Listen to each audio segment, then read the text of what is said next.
et la société Péris, partenaire du rugby languedocien, vous présente Série Rugby.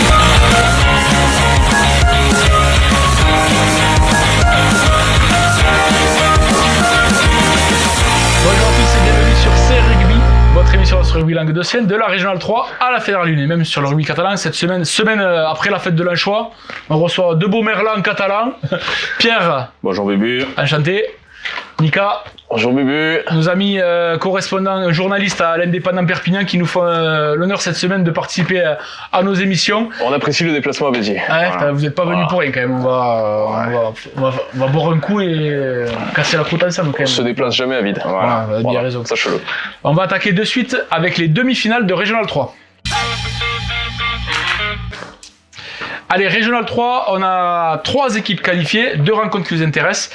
En demi-finale championnat de France, c'est Cruzy Saint-Chinian 40 qui sera opposé à Masseb 15 qui est dans le Gers. Et je suis en train de rechercher le terrain. Voilà.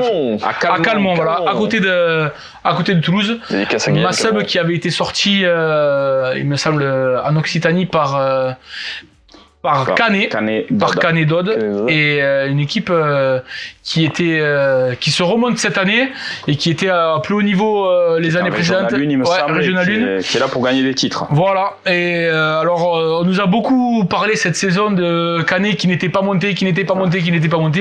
Ça a fait beaucoup de commentaires sur les différentes émissions, alors que Canet n'avait pas gagné dans les textes. N'avait pas gagné l'Occitanie. Non, n'était même pas passé au quart de finale. Pour monter, il fallait passer le quart de finale. Ils n'étaient pas réussis, donc c'est pour ça qu'ils n'étaient pas montés. Là, une équipe qui était en Régional 1 qui se remonte en Régional 3, bon, ça n'a pas trop fait de bruit. On va voir ce que ça va donner face à cette équipe de Cruzy Saint-Chinian 40. On espère que nos amis languedociens vont remporter ce match. Et qui a battu Pontéa d'ailleurs, Cruzy Saint-Chinian. Voilà. Et Cruzy Saint-Chinian 40 qui a un championnat Occitanie s'était fait sortir justement par Nissan Colombier, qu'ils ont battu la semaine dernière, alors qu'ils ont battu le signe indien et qui vont réussir à aller au bout en France. En tout cas, c'est tout le bien qu'on va leur souhaiter. On verra ça dimanche. Ils ouvrent une semaine sous le signe des revanches. Ouais, et oui, parce qu'on a une autre revanche en demi-finale de challenge de Régional 3. C'est Vinassan qui sera opposé au Haut-Val-Espire. Et là, c'était en demi d'Occitanie. Il me semble qu'il s'était... Tout à fait, au même stade. À Toreil, Occitanie. Stade de Toreil. Oui, pardon, excusez-moi. La CR. Ah oui, SCR représente. SCR, cœur avec les mains. Voilà. C'est ça. Voilà. Un match là aussi, NDC. Qui avait été NDC et le Haut-Val-Espire avait fait le plus dur en marquant un essai par Marvin Onofri, forcément. Toujours. Encore lui. Et ils avaient pris les devants et ils n'avaient pas su gérer les 5 dernières minutes. Et c'est sur la fin que ça. C'est Enzo de la Fuente qui avait fait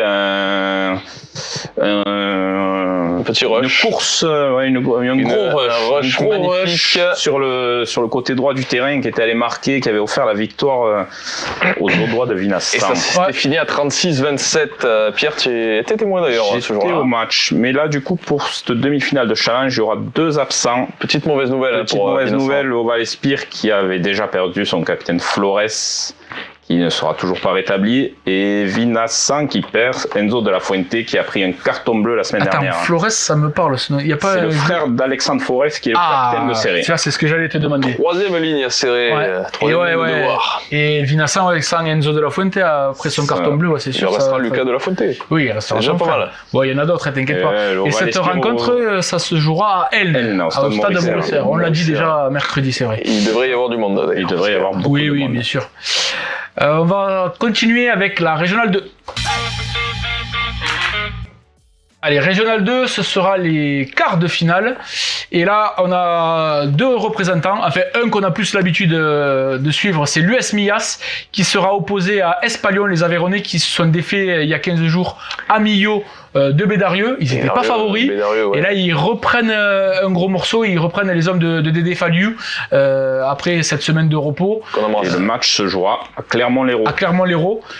C'est quand même là, Espalion, il va falloir réitérer la performance qu'ils avaient fait face aux Bédariciens, mais maintenant les Millassois sont prévenus et les Millassois, on sait qu'ils sont toujours à la recherche de ce premier bout de bois. Et après 2 échecs coup sur coup. Ouais, et plus 2 échecs en France, plus en Occitanie. Et cette année l'Occitanie. Donc là, à la fin de la rencontre, parce qu'en plus j'y étais, donc malheureusement je l'ai vécu, on m'a dit jamais 203 c'est fait. Donc espérons qu'ils arrivent à passer cet obstacle. Après attention, Espalion c'est une équipe très joueuse avec de beaux gabarits devant et on n'aurait pas donné cher de leur peau avant la rencontre face à Bédarieux et finalement ils sont passés. Donc premier avertissement reçu pour les Miassois. Ils ont tapé une équipe qui descend de Régional 1 quand même et qui était reprogrammée pour remonter et qui au final qui avait les ambitions de remonter. C'est foiré à l'Occitanie et en France. Mais Mias qui a tapé quand même Orange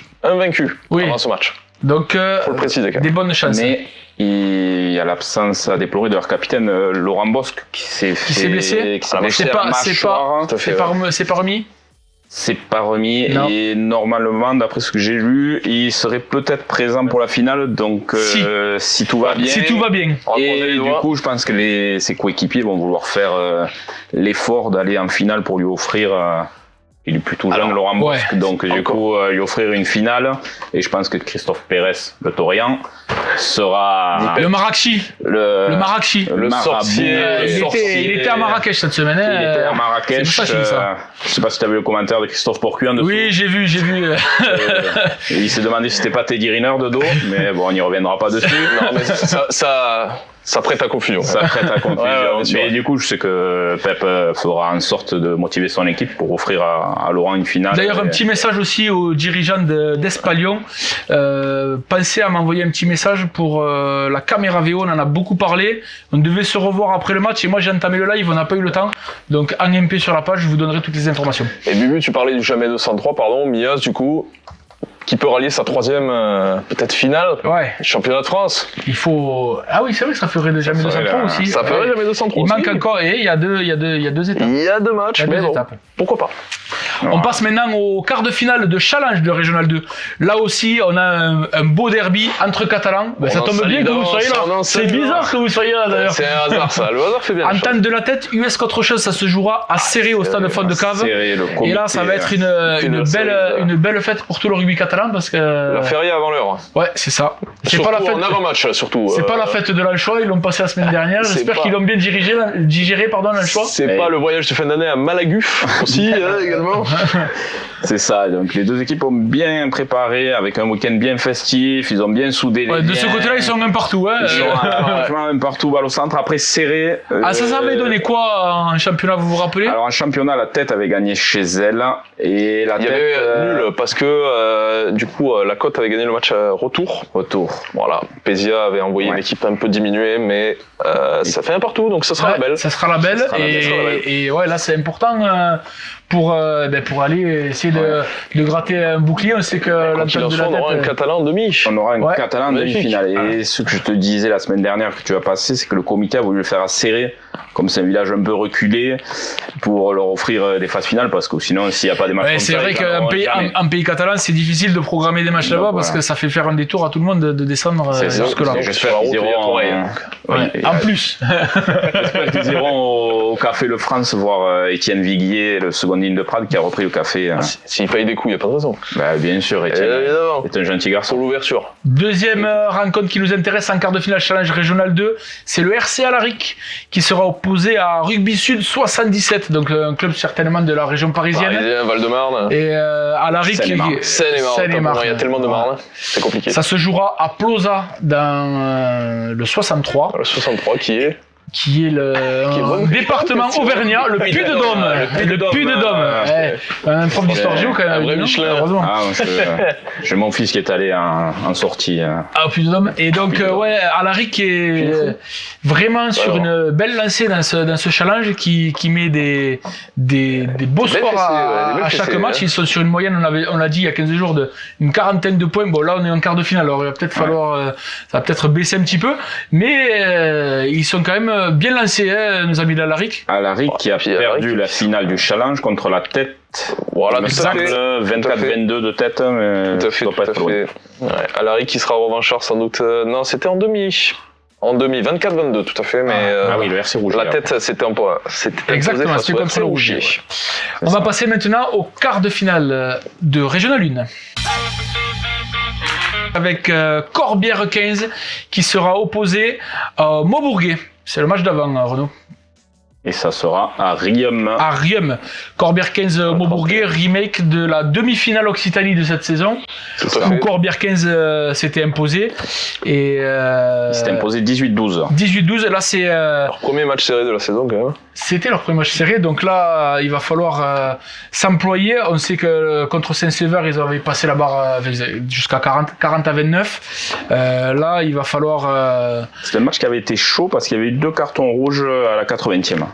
Jusqu'au bout alors. Jusqu'au bout. Et donc ce sera revanchard côté aux Pyrénéens de Maubourguet. Ce sera revanchard, ce sera surtout très très chaud pour les... Ce sera à Riem, je sais pas si on l'avait dit. Ouais. En quart de... Farge. Ouais. Anthony Farge, ancien joueur de Rivesaltes. Et de Prades également. Et de Prades. Et Maubourguet, la ville de Mathis Castro Ferreira, la révélation du rugby français. Brille avec le Stade Toulousain. Qui brille. Quart de finale, Challenge de France, on l'a vu tout à l'heure, c'est Uzès qui sera opposé au Pays de Thiers Rugby. Pays de Thiers, c'est dans le Puy-de-Dôme, justement. C'est pas loin de Vichy aussi, qui est dans l'Allier. Mais ça se jouera à la Roche de Glun, dans la Drôme. La Drôme. 26, t'as vu? Ouais, non, mais franchement. Et Uzès qui n'a pas joué. Je t'appelle. On est venu parler rugby ou géographie? Ouais, on peut le faire. C'est les deux.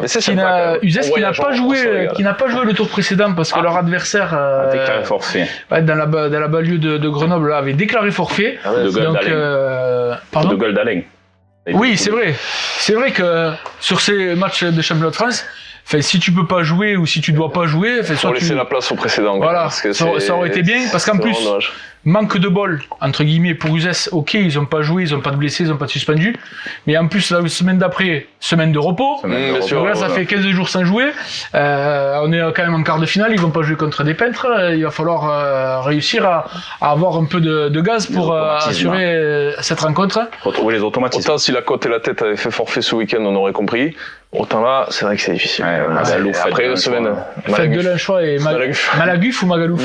C'est Magalouf, mais... Selon leurs réseaux sociaux, Malaguf. Ah, voilà. C'est pour ça. On découvre... C'était pas loin de Malaga. Ils ont fait le mix. Magalas. La Salangue la semaine prochaine. D'accord. Bon, mais écoutez, ce sera le mot de la fin. On espère en tout cas sur tous ces matchs en avoir un maximum qualifié pour continuer à faire nos émissions et avoir des représentants en finale. On aura déjà au moins un quoi qu'il en soit, il y aura en Régional 3 Challenge. Et en Régional 2 aussi. Messieurs, merci beaucoup en tout cas pour votre présence cette semaine. Merci à toi. D'avoir en plus donné un coup de projecteur sur le rugby catalan un peu plus que d'habitude. Et on se retrouve la semaine prochaine, 13 Pyrénées sur tous les terrains.